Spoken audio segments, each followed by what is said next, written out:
Good morning, students. Today we will discuss about disadvantages of divisional structure. इसके disadvantage को भी जान लेते हैं कि क्या है divisional structure के. First point is departmental conflicts. Departmental conflicts का मतलब है कि आपस में इनकी coordination ना होना. अब coordination ना होने का क्या वजह हो सकता है? किसी डिपार्टमेंट को दूसरे डिपार्टमेंट से काम तो होता है क्योंकि एक ही ऑर्गेनाइजेशन है और इसमें दूसरा डिपार्टमेंट इसके वो सपोर्ट नहीं करता है, तो क्या हो जाता है, दोनों डिपार्टमेंट्स के बीच में कॉन्फ्लिक्ट हो सकता है. Next one is the costly. ये डिविजनल स्ट्रक्चर कॉस्टली है. क्यों है कॉस्टली? क्योंकि इसमें हर डिपार्टमेंट के लिए एक मैनेजर अपॉइंट करना पड़ता है और वो भी ऐसी मैनेजर नहीं, वो प्रोफेशनल होना चाहिए, स्किलफुल होना चाहिए, प्रोडक्ट से रिलेटेड जो भी उसके पास नॉलेज हो, फुल नॉलेज होना चाहिए.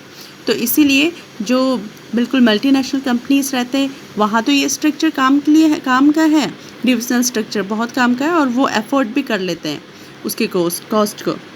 बट जो सिंपल जो कम उसके रहते हैं, जिनका प्रॉफिट ज़्यादा नहीं है, जो अभी अभी स्टार्ट हो रहे हैं बिज़नेस, तो वो बिज़नेस इसको अफोर्ड नहीं कर सकते हैं क्योंकि इसमें बहुत ज़्यादा कॉस्ट लग जाता है. क्योंकि सबसे पहले तो उनको डिपार्टमेंट में डिवाइड करना होता है, ये भी कॉस्टली वर्क होता है अकॉर्डिंग टू देयर प्रोडक्ट, और उसके बाद उनको मैनेजर भी अपॉइंट करना पड़ता है.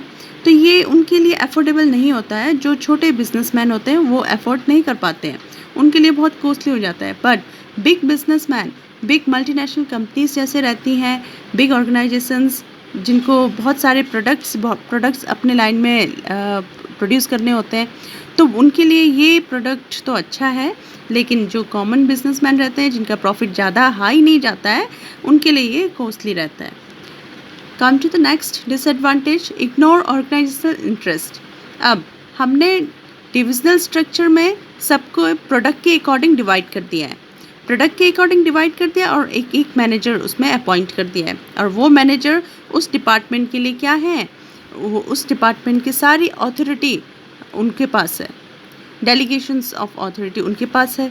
अब इस वजह से क्या हो जाता है कि वो अपने ही जो डिपार्टमेंट है उसके गोल को ही ध्यान में रखते हैं कि हमारा डिपार्टमेंट कैसे गोल को अचीव करेगा, कैसे प्रॉफिट करेगा.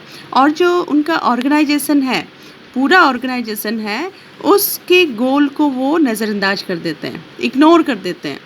और इस वजह से क्या हो जाता है, जो ऑर्गेनाइजेशन का मेन गोल है उसको पाने में दिक्कत हो जाती है. तो ये डिसएडवांटेजेस हैं डिविजनल स्ट्रक्चर्स के. These 3 advantages. First one is departmental conflicts, second is costly, third is ignore organizational interest. Here are some notes for this divisional structure disadvantages. Disadvantage of divisional structure. First point is departmental conflicts.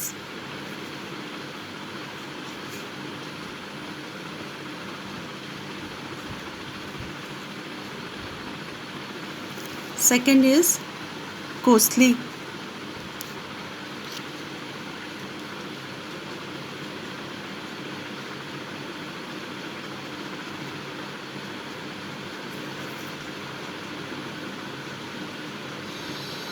Third is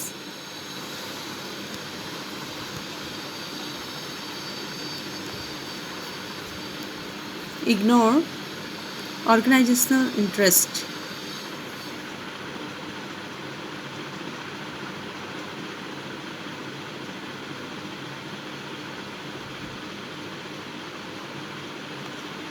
Okay, these are the notes.